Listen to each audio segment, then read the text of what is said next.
nombre es Angie Valentina Barrios y mi ponencia está en el marco de la tercera mesa Memoria, Verdad y Conflicto, el lugar de la historia en Colombia. Mi ponencia se titula Historia y memoria como campo en disputa, aportes del debate epistemológico de la historia en la relación entre verdad y reconciliación en el contexto nacional. Bueno, en un primer momento partiré por reconocer que la disciplina histórica, en su preocupación por comprender, por explicar, por interpretar y representar el pasado, ha abordado asuntos que tienen gran incidencia en la vida social. Por ello intentaré mostrar cómo desde un debate epistemológico de la historia se puede aportar a la construcción de memoria y verdad en el contexto nacional. Me enfocaré entonces en dos nociones.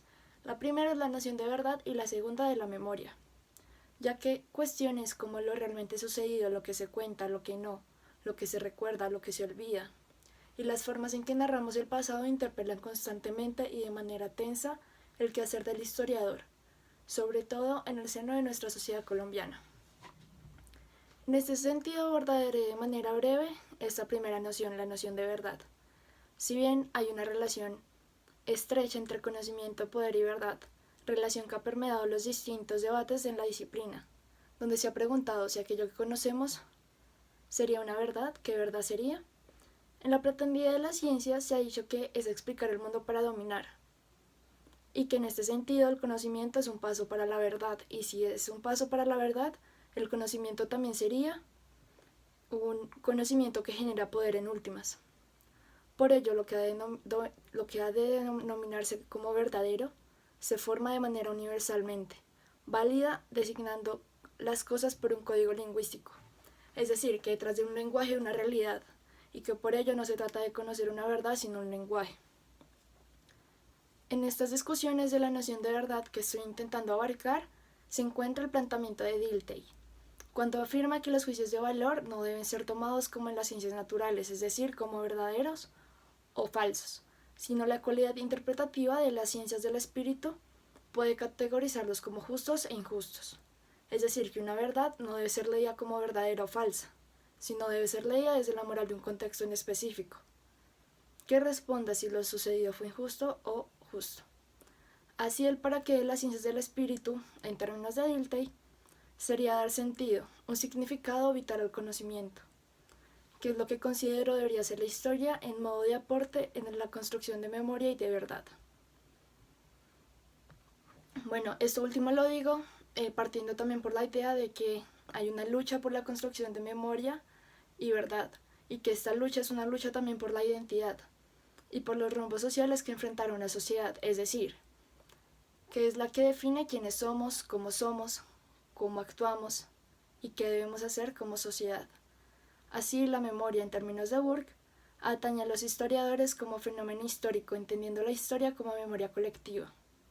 Burke afirma que la memoria es maleable y puesto que es maleable se debe entender cómo se moldea y por quién, y asimismo identificar los límites de su maleabilidad. Así, este par de nociones que estoy tratando de abarcar en esta ponencia, el de verdad y memoria, se correlacionan directamente si entendemos en términos de Foucault, el poder crea verdad y la verdad legitima el poder. En este punto puedo afirmar que la memoria y la historia deben ser entendidas como campos en disputa. ¿La memoria por qué? Bueno, la memoria termina siendo un campo en disputa en el sentido que es objeto de polémica, por sus usos y sus consecuencias en la construcción de relatos hegemónicos del pasado, y también por sus repercusiones políticas y sociales. Termina también siendo portadora de nuevas rupturas y puede también ser utilizada como un instrumento de legitimación de nuevas formas de violencia. Sin embargo, la memoria en un contexto de víctimas constituye también una reivindicación social para una parte de la ciudadanía que reclama justicia, reparación y verdad, que es el caso colombiano. La memoria se presenta entonces como posibilitadora en los procesos de reconstrucción del tejido social, también en el empoderamiento de las víctimas, en sus formas de resistencia frente a la agresión y la violencia, en la transformación de imaginarios que también perpetúan esta violencia. Entonces, la historia como disciplina social no es la excepción respecto a los usos que se le han delegado. De esta manera, el papel del historiador, siguiendo a Burke, se enfrentará a la tendencia a normalizar la memoria en favor del héroe.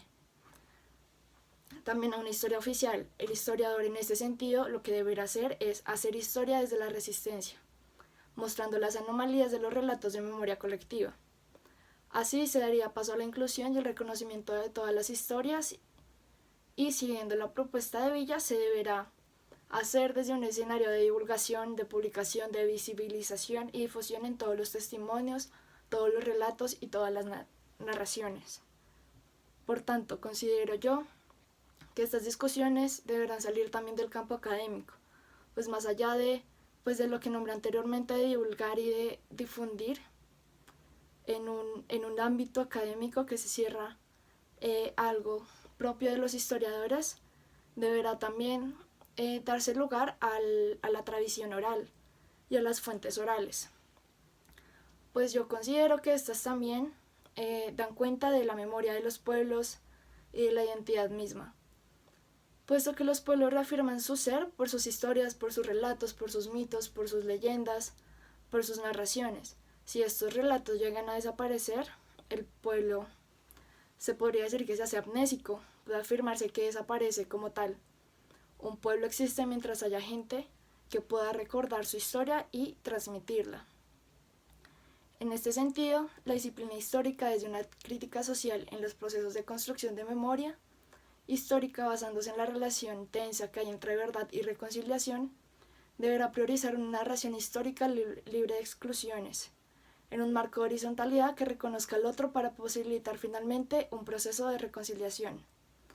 Pues sin la toma en consideración de todas las voces del conflicto, no seremos capaces de construir esa verdad oculta en contextos de represión. Estas voces de las que estoy hablando van más allá de solo las voces de las víctimas, también se deberán incluir las voces de los victimarios, como las voces de, no sé, como del Estado, de la guerrilla, de la sociedad civil, de los medios de opinión pública, los movimientos sociales, las ONGs, la de los medios de comunicación, la de los políticos, los jueces y, no sé, la de los empresarios y demás partes de la sociedad colombiana, donde todas las versiones serán verdaderas, ya que ambas portan verdad. Pues todas estas voces interactúan y entran en la dinámica de la fuerzas de poder. Allí radica el reconocimiento de la otredad, dado que son construcciones de mundos diferentes y por tanto cosmovisiones diferentes. Así, no todo relato histórico y no todo proceso de memoria porta los mismos significados. Y en este sentido también hablo de que la memoria, como territorio en disputa, como había mencionado antes, estoy diciendo que no hay inocencias en su construcción.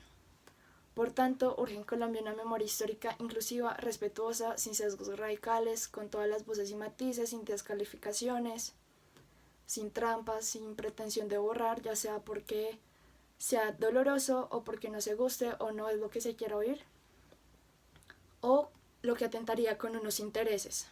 Entonces, en ese sentido, una memoria que incluya a todas las víctimas y nos permita como sociedad reconocernos en este espejo en términos de identidad, sería también una memoria dignificante y dignificadora para la construcción de relaciones desde otros marcos, como he dicho, más horizontales. Finalmente, para cerrar mi ponencia, dejo abierta una angustia personal que, pues dado también que la ponencia es realizada en un contexto de pandemia, me es ineludible hablar de ella.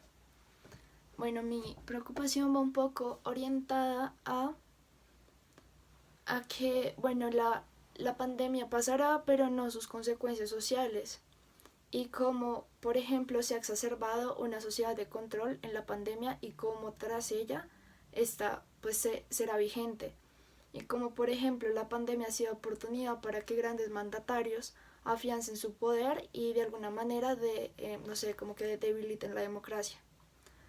Entonces mi pregunta iría un poco orientada a qué pasará con el proceso de paz y este posible proceso de reconciliación en una sociedad en la que se ha exacerbado la sociedad de control. Y pues eso también relacionado con lo que venía diciendo de que la memoria y que la historia son un campo en disputa. Y cómo dentro de este contexto de sociedad de control se va a ver afectado de lo que venía siendo este proceso y cómo se vislumbra un escenario pues un poco pesimista, que igual ya se venía dando hace un tiempo. Entonces, así es como quiero finalizar mi ponencia. Muchas gracias por su atención.